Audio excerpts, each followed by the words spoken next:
हमें आ गई क्योंकि उन्होंने अपना सारा क्रियान्वयन कर लिया और जो एनर्जी है उसी एनर्जी से हम लोग अब चल पड़ते हैं। हमारा हृदय धड़क गया और जब हम गर्भ से बाहर निकलते हैं तो फिर हम अपनी वो दुनिया भूल जाते हैं जो हमारे परमात्मा से कनेक्टेड था। माँ के नाल से कटते ही वो बिल्कुल हमारे जैसे नाल कटती है हम इस धरती पर आ जाते हैं तो बस हमें अपने अस्तित्व का पता नहीं चलता कि हम कौन थे और कहाँ से आए।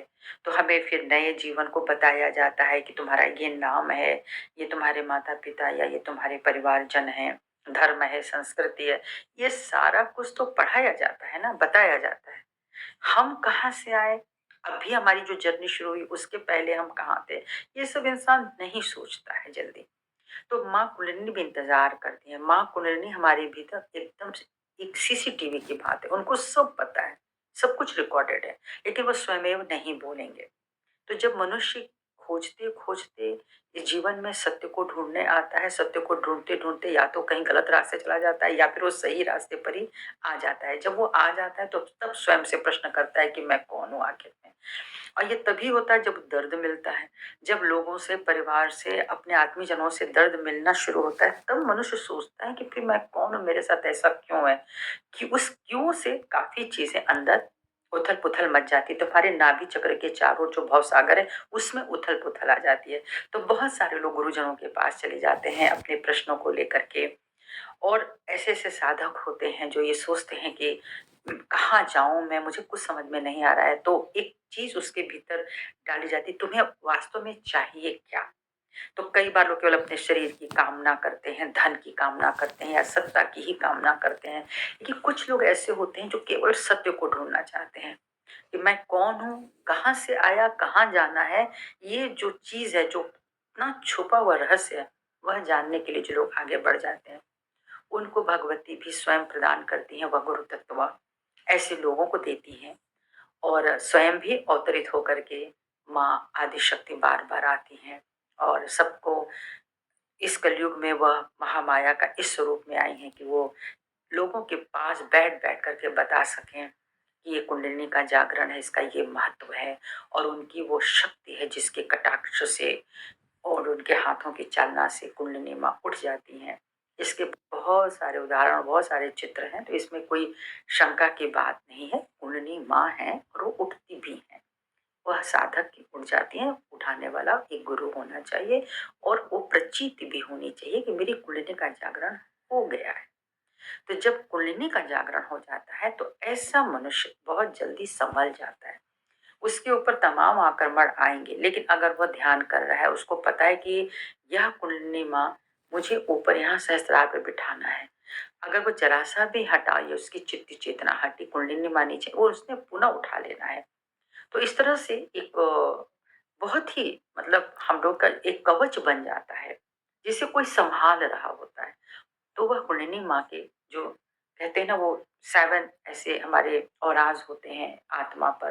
तो एक एक औरा जो है, वो जो धुंध है वो हट जाती है और सत्य से जो वास्तविकता है वह उससे एक जब मिलन होता है तो हम कहते हैं माँ कुंडलिनी जब हृदय पर आती हैं तो वह शिव जो शव स्वरूप में बस वो अपना चुपचाप बैठ के दृष्टा भाव में देख रहे हैं।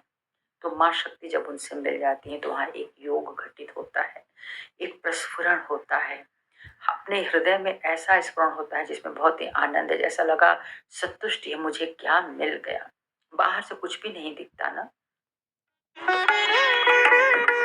कहते ਹਨ कि ਵਿਆਹ ਦੇ ਰਿਸ਼ਤੇ ਕਿਸਮਤ ਨਾਲ ਬਣਦੇ ਹਨ ਪਰ बाहर से कुछ भी नहीं दिखता ना। तो उस स्थिति में आना होता है तो कभी सिजोफ्रेनिया नहीं होगा।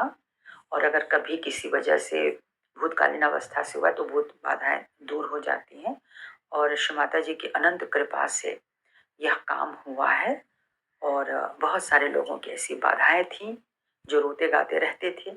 एक बच्ची थी जिसको मैं बताऊं कि उसके पिता की मृत्यु हो गई थी। कुछ वर्ष बीतने के बाद वो लड़की जैसे जैसे बड़ी होती जा रही थी, उसको पिता का अभाव बहुत महसूस हो रहा था।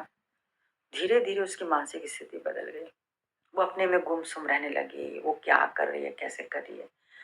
तो कोई जो बहन थी वो एकदम सहयोग को उन्होंने सुना, उनको बहुत अच्छा लगा और उनको लगा कि शायद यहाँ मुझे कोई समाधान मिल सकता है, तो उन लोगों ने आकर के प्रश्न किया कि हमारी बेटी की तबीयत बहुत खराब है, कृपा करके आप इसे देखें।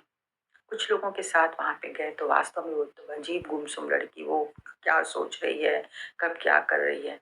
तो ये तो समझ में श्री माता जी की पावन कृपा से समझ में आ गया था कि उसके ऊपर बाधा है और वह पितृ बाधा ही है, पिता का है। उसके साथ काफ़ी बातें करी गईं और श्री माता जी ने हम सबको बताया है कि किस तरह से इस चीज़ को दूर करें, नहीं तो आपको अस्थमैटिक प्रॉब्लम हो जाएगी। तो उसको काफ़ी कुछ उसकी काउंसलिंग हुई, बहुत काउंसलिंग हुई और बताया गया पिता का भाव किस तरह से दूर होगा, ऐसे आपको आत्मा बनना है। बहुत सारी बातों के बाद हवन वगैरह हुए और श्री माता जी ने बताया कि हवन होता ही है बाएं पक्ष को सुधारने के लिए। कहीं भी किसी स्थान का भी अगर हवन होना है तो वहाँ की जो नकारात्मकताएं हैं जो बाईं तरफ से आती हैं उनको शांत करने के लिए हवन होता है। तो किसी नई जगह पे भी हवन कर लेना चाहिए, या कोई बहुत पुरानी जगह है उसमें हम लोग अगर मतलब प्रवेश कर रहे होते हैं तो भी हवन कर लीजिए, क्योंकि आपको नहीं पता कि वहाँ पे कौन कौन सी नकारात्मकताएं होती हैं। इसी तरह से जब किसी को इस तरह की प्रॉब्लम होती है तो वहाँ हवन पे हवन करवाइए, तो उससे भी आराम मिलेगा। हवन बहुत जरूरी है बाईं तरफ की बाधा के लिए। जो दाहिनी लोग होते हैं उनको अग्नि का कम से कम प्रयोग करना चाहिए। एक जगह मैं गई थी और ये बेंगलोर की बात है। मैं हस्बैंड के साथ किसी ऑफिसर से मिलने गई तो उनके घर में ये साउथ इंडियन लोग थे और बहुत ही साफ सुथरा घर, जैसे आप जानते हैं, बिल्कुल सजा संवार के रखा हुआ। और उनके जो पूजा मंदिर है उसमें एक अखंड दीपक उज्जल रहा था। और हम लोग तो 3-4 घंटे बैठे ही थे, शाम के गए, डिनर करके आना था, तब तक वो दीपक जलाना। और उनके घर की जो मदर थी ओल्ड एज की, वो वहाँ सामने बैठ करके, उनका एक झूला था उसी झूले बैठ के वो मंदिर के ही सामने, मैं उनको देख रही थी कि बाकी और कोई एक्टिविटी नहीं है, बस सिर्फ वही मंदिर को देखना है या दीपक देखना है। तो जब बातचीत शुरू हुई तो फिर मैंने बताया कि कोई बात वैसी वजह हुई, तो मैंने पूछा तो वो घोर डायबिटिक थी, बीपी बहुत हाई रहता था, मतलब सब कुछ जैसे क्रोनिक था। तो मैंने बताया कि आज मैं आपसे एक बात कहूँ, और ये बहुत अच्छी बात है कि पूजा में हम लोग दीपक जलाते हैं और पुष्प चढ़ाने, बहुत अच्छी बात है। ये सब कुछ हम लोग अपने मन के लिए करते हैं। ये सब कुछ परमात्मा को इससे मतलब नहीं होता है। परमात्मा के हम भाव देख रहे होते हैं। अगर पुष्प आपने कहीं से तोड़ के चढ़ाया तो, और या मैं कह दूं मैं ही पुष्प हूँ मेरे प्रभु, मेरा समर्पण स्वीकार कीजिए, वो उस पुष्प से कहीं ज्यादा सुंदर है। दीपक बाहर जला रहे हैं मेरे प्रभु, वही ये दीपक मेरे भीतर जले कि आप उसको देख सकें, मेरा अंधेरा दूर कर। तो ये प्रार्थनाओं की जो गति है ये भी ऊंची उठती है, नीचे से ऊपर। हमेशा एक ही तरह रहना ठीक नहीं होता है। तो मैंने उनको बताया कि बराबर जो अग्नि जल रही है उसको आप कम कर दीजिए प्लीज, और गायत्री मंत्र का बराबर जो नाम ले रहे हैं या जप रहे हैं ना माला, मत कीजिए। या तो डायबिटीज वगैरह हो जाएंगे, बहुत ज्यादा गर्म है वो देवी हमें अग्नि प्रदान करती हैं, तो उनका बहुत नाम लेने पे मेरे भीतर अग्नि होगी, लीवर गर्म हो जाएगा और सारी परेशानी आ जाएंगी। तो जो भी भाई बहन हमेशा रटते रहते हो वो कृपा करके अपनी स्थिति पर ध्यान दें कि कहीं ऐसा तो नहीं कि उनको हाई बीपी है, डायबिटीज है, और इसके अलावा अगर ये नहीं है तो फिर और कुछ तरह की चीजें होंगी। तो ये कृपा करके ध्यान रखिएगा। और सिजोफ्रेनिया से बचने के लिए सहयोग सबसे बढ़िया हवन है, अग्नि तत्व है। और इसके अलावा जो लेमन चिल ट्रीटमेंट होते हैं वो है। तो कृपा करके इसको अपने केंद्र पर जाकर के ये सब चीज़ें पूछ लें। अगर नहीं आता मटका ट्रीटमेंट है, मटका ट्रीटमेंट तो मैं तो कहती हूँ हर सहयोगी जो सहयोग में पहली बार आता है उसको मटका ट्रीटमेंट कर ही लेना चाहिए। मतलब शमाता जी, जब मैं किसी एक को देखा था, वो दुबई में भाई थे, वो बताते हैं कि जब वो शमाता जी के सम्मुख गए तो शमाता जी ने उन्हें देखा और कहा कि आप 11 मटका कर लीजिए अपना। और वो कहते थे कि मेरा जो अपना गांव है वो भूत बाधित है। Your technical skills get you hired, but your personality is what gets you promoted to become a leader, whether it is कहते थे कि मेरा जो अपना गांव है वो भूत बाधित है, वहाँ हर घर में ऐसी बाधा है। तो वो बताया करते थे कि दीदी हमारे हमारे गाँव में ऐसा है, वैसा है, कभी चलिएगा। सब कुछ ठीक है, जाकर के भी देखा और वाक़ई देखा। कर क्या सकते हैं आप एक दिन के लिए? तो जब उनको समझ में बात आ गई, तब उन्होंने अपना कार्य शुरू किया। हवन का और इसका पूजन का, ध्यान आयोजन सब वो अच्छे से कराने लगे। लेकिन उन्होंने पहली मर्तबा बताया, हमने 11 मटका लगातार रखा।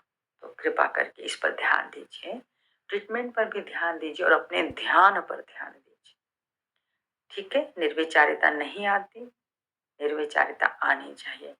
निर्विचारिता में पीड़ा होती है? नहीं, निर्विचारिता में कोई पीड़ा नहीं होती है। ये भी प्रश्न आया है, निर्विचारिता में मेरा सहस्त्रार खींचता है, तो इसका मतलब है कि आज्ञा चक्र पे अटका हुआ मामला है। आज्ञा से निकल जाएंगे बाहर तो ये नहीं खींचेगा। और आज्ञा क्यों? 2 संस्कारों से, पूर्व जन्म के संस्कार से और आगे के अति अहंकार से। मैंने ये कर लिया, मैंने वो कर लिया, मैंने उपवास कर लिया, या मैंने ये प्राप्त किया, मैं इस गुरु के पास गया, मैं वहां उस मंदिर में गया, मैं तो ये पुजारी हूं, मैं पकड़ जाएगी आज्ञा। इसी तरह से पीछे मेरे यहाँ तो ऐसा ही है, मेरे यहाँ तो ऐसा ही था, मेरे यहाँ से चलता चला आ रहा है जी, हम तो बस यही करेंगे, हमारे परिवार वाले यही किया। पकड़ गई आज्ञा। आप एक अलग इंडिविजुअल सत्ता हैं। आप अकेले आए हैं, अकेले चले जाएंगे, खानदान के साथ ना आए ना जाएंगे। आपको वहां पे डाल दिया गया है। अब आप डाल करके जब तक आपका विवेक नहीं काम करेगा, आपको कैसे पता चलेगा कि वो सही था कि वो सही था? सब सही था तो हम लोग क्यों बार बार जन्म लिए? तो आज वास्तविकता को प्राप्त करने के लिए हमने जो ये नया जन्म लिया है, इस जन्म को तो सुधार लें। हम कुछ खोज कर लें, हम अपनी तरफ से तो कुछ खोज कर लें, यही मेरे लिए उचित है। तो सबकी अलग अलग रैंक्स हैं, उस रैंक के हिसाब से हमको आगे कोई नौकरी मिलेगी, कोई काम मिलेगा। एक ही रैंक में सब नहीं है, तो प्रभु भी क्या करें? तो हमारी जो जर्नी है, हमारे रैंक्स हैं, उसी तरफ से हमको चीजें मिलती हैं। और एक बात जरूर मैं आपसे कहना चाहूँ, आपको कष्ट मिलता है, परमात्मा को मत आरोप लगाइए। हमसे हुआ, अगर हम कहते हमने कोई गलती नहीं की, तो वो कटेगा। वो कभी का था, वो कटेगा, कट के सामने फिर आपको वही सूरज चमकेगा जो बादलों की धुन में था। आप चमकेंगे।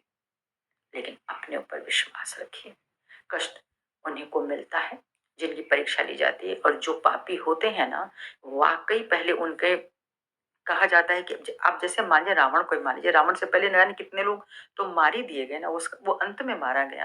यानी उसने इतनी पूजा, इतने पाठ, इतनी तरीके से अपने को बलवान बना लिया था कि उसको मारने के लिए जो टाइम दिया गया था, वो श्री राम जी के द्वारा।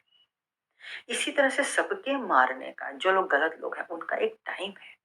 उस टाइम से पहले आप कुछ नहीं कर सकते। तो आप क्या करेंगे? ऐसे समय पे खुद को खूब और ध्यान में प्रभु के श्री चरणों को और तेजी से पकड़ के रखेंगे। प्रभु, अब किसी भी नकारात्मक शक्तियों से हमारी रक्षा कीजिए, मुझसे जानबूझ के कोई गलती ना हो। जब हम इस तरह की प्रार्थना करेंगे और वाकई हमारी चित्त चेतना पवित्र होगी, तो परमात्मा को हमारा साथ देना ही देना है। उनका आशीर्वाद मिलेगा, वही हमारे परम माता पिता है। इसलिए उनके श्री चरणों में हम सब अपने कष्ट को सौंपें, लेकिन ध्यान जरूर करें, अपनी आत्मा को प्राप्त करें, नजर रखें। आत्मदेव क्या कहते हैं? आत्मदेव के हर धड़कन पे जब नजर होगी ना, तो बिल्कुल आपका जीवन संवर जाएगा। प्रणाम। जय श्री माता जी।